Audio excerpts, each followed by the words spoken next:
Welcome back. In our lesson 3, Fiber to Fabric, we had studied that we obtain natural fibers from cotton plant, that is cotton fiber from cotton plant. Then we obtain wool from the fleece of hairy animals like sheep, goat and so on. Then we had also studied how we prefer to wear woolen clothes in winter because wool acts as an insulator and it does not allow our body heat to escape. In summer, we prefer to wear light colored clothes or cotton clothes. Why? Because it does not absorb much heat and it keeps our body cool. Children, even inside the house in summer, like nowadays, we feel very hot. So we switch on our AC and coolers. And we prefer to drink cold drinks, prefer to eat ice cream and so on. In winters, inside the house also we feel cold. So we prefer to sit in the sun and thus we feel warm. So how do we come to know, children, whether the temperature is hot or it is cold? Due to our sense of feeling or sometimes by our sense of touch, like touching hot coffee or cold drinks. But it is not accurate all the time. So what is temperature, children? Temperature is the degree of hotness or coldness of a substance or an object. What is temperature? It is the degree of hotness or coldness of a object or a substance. Now children, we had studied even in class previous lesson that what is temperature. Now what is heat?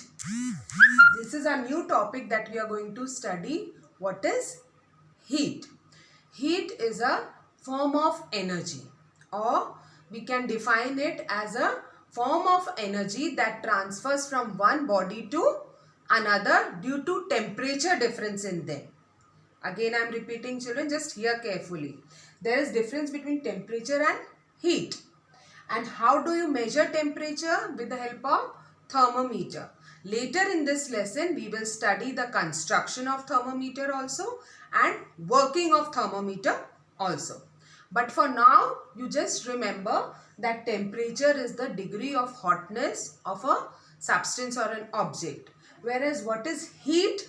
Heat is a form of energy, or it can be defined as a form of energy which transfers from one body to another due to temperature difference in them. I hope, children, this is clear to you. Now we come, what happens when a substance is heated?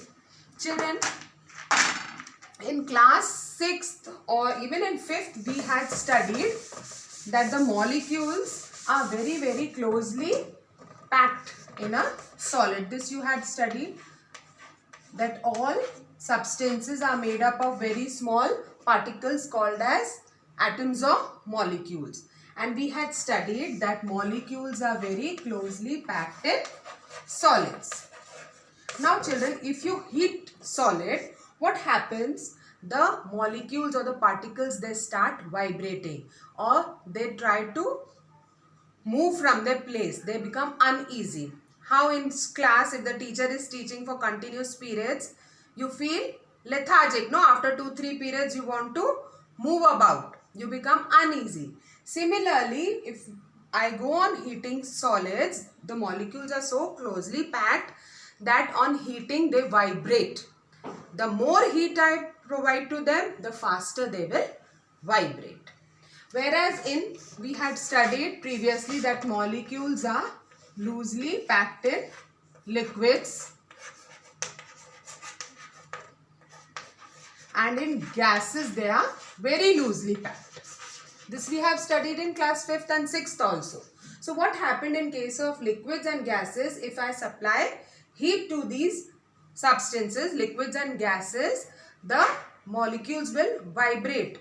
And at one point, they will be, after acquiring heat, they will become so much vibrating in their places that they will change their phase. Okay, that means liquid will leave its position and move like a molecule of a gas. So this is what happens when we heat a solid substance, liquid substance and a gaseous substance. Now children, what are the effects of heat? There are three main external effects of heat on a substance. Firstly, expansion. All substances expand on heating. There are few exceptions that we will study later. But the three main effects of heating are: all substances expand on heating. Second, there is a phase change. Phase change means the changing of solid to liquid, liquid to gas. For example, if I heat ice, it will turn to water. If I go on heating water again, it will turn to water vapor. So this is called as phase change. And the third effect of heating on a substance is temperature change.